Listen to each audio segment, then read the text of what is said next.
Chapter 14.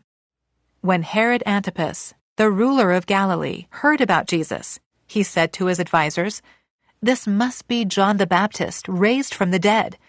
That is why he can do such miracles." For Herod had arrested and imprisoned John as a favor to his wife Herodias, the former wife of Herod's brother Philip. John had been telling Herod, "It is against God's law for you to marry her." Herod wanted to kill John, but he was afraid of a riot because all the people believed John was a prophet. But at a birthday party for Herod, Herodias' daughter performed a dance that greatly pleased him, so he promised with a vow to give her anything she wanted. At her mother's urging, the girl said, "I want the head of John the Baptist on a tray." Then the king regretted what he had said, but because of the vow he had made in front of his guests, he issued the necessary orders. So John was beheaded in the prison, and his head was brought on a tray and given to the girl, who took it to her mother. Later, John's disciples came for his body and buried it. Then they went and told Jesus what had happened. As soon as Jesus heard the news, he left in a boat to a remote area to be alone. But the crowds heard where he was headed and followed on foot from many towns.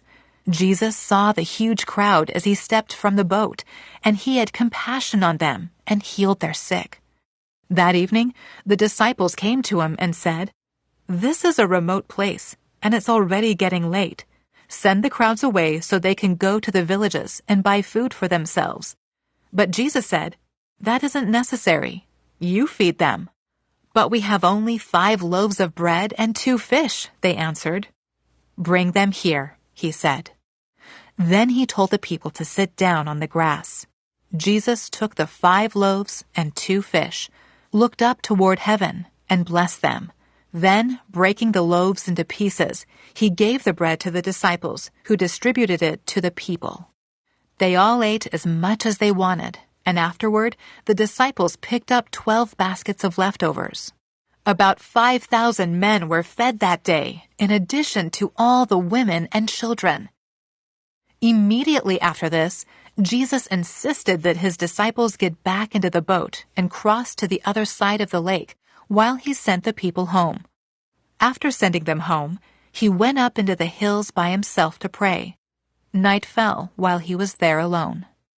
Meanwhile, the disciples were in trouble far away from land, for a strong wind had risen, and they were fighting heavy waves.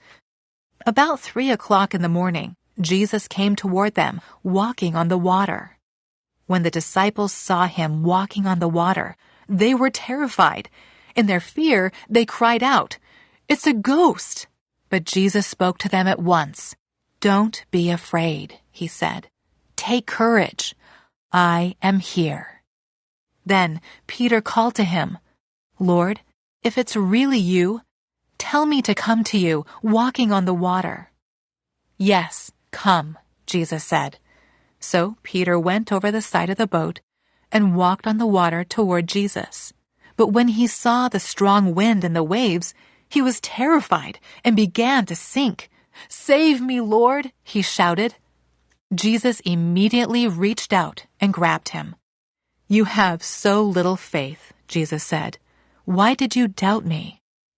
When they climbed back into the boat, the wind stopped. Then the disciples worshipped him. "You really are the Son of God," they exclaimed. After they had crossed the lake, they landed at Gennesaret. When the people recognized Jesus, the news of his arrival spread quickly throughout the whole area, and soon people were bringing all their sick to be healed.